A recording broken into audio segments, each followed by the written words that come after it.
মুস্তাফিজুর রহমানকে আইপিএল থেকে বাদ দেওয়ার পর থেকেই উত্তাল ক্রিকেট বিশ্ব। সেই বিতর্ক থামার আগেই এবার আইপিএল থেকে বাদ পড়ার শঙ্কা দেখা দিয়েছে জেসন হোল্ডারকে ঘিরে। টুর্নামেন্ট শুরুর আগে ক্যারিবিয়ান অলরাউন্ডারের একটি মন্তব্য নতুন করে জন্ম দিয়েছে বিতর্কের। জনপ্রিয় পডকাস্ট গেম উইথ গ্রেসে ভারত পাকিস্তান প্রসঙ্গে তার দেওয়া এক মন্তব্যকে ঘিরেই ইতিমধ্যেই আলোচনার ঝড় উঠেছে।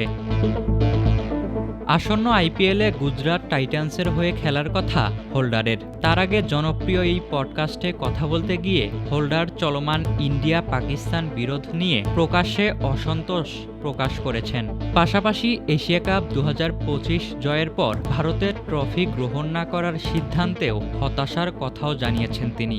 আমি ভারত পাকিস্তান বিফ পছন্দ করি না। এটা ক্রিকেটের অনেক বাইরে চলে গেছে, যা সত্যিই দুঃখজনক। ভারত এশিয়া কাপ জিতে ট্রফি নিতে না যাওয়াটা ছিল মাত্রাতিরিক্ত। এসব আমাদের খেলায় মানায় না।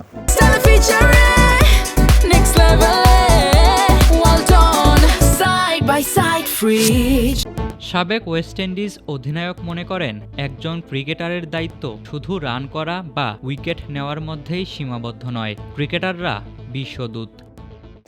বিশ্বদূত। আমরা যদি বিশ্ব শান্তির কথা বলি, তাহলে আমাদের আইডলদের কাছ থেকে এমন আচরণ দেখতে চাই না।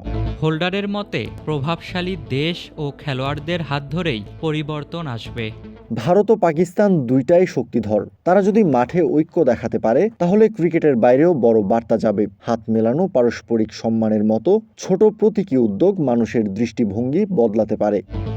আইপিএল 2026-এর নিলামে 7 কোটি রুপিতে হোল্ডারকে কেনে গুজরাট টাইটান্স। মূলত 2025 সালে টি-20 ক্রিকেটে দুর্দান্ত পারফরম্যান্সের কারণে দলটির গুরুত্বপূর্ণ সদস্য হিসেবে জায়গা করে নেন তিনি। তবে আসন্ন মৌসুমের আগে তার মন্তব্য ফ্র্যাঞ্চাইজির জন্য অস্বস্তির কারণ হয়ে দাঁড়াতে পারে বলে মনে করেন অনেক বিশ্লেষক। এমনকি এই ক্যারিবিয়ানকে বাদ দিয়ে বিকল্পও ভাবতে পারে গুজরাট, এমনটাই মনে করছেন অনেকেই। অন্যদিকে ভারতীয় ক্রিকেট বোর্ডের নির্দেশে টাইগার পেসার মুস্তাফিজকে স্কোয়াড থেকে বাদ দেয় কলকাতা নাইট রাইডার্স। মূলত উগ্রপন্থীদের হুমকির মুখেই নেওয়া হয় এমন সিদ্ধান্ত। ইশতিয়াক মাহিন, ক্রিক ফ্রেঞ্জি।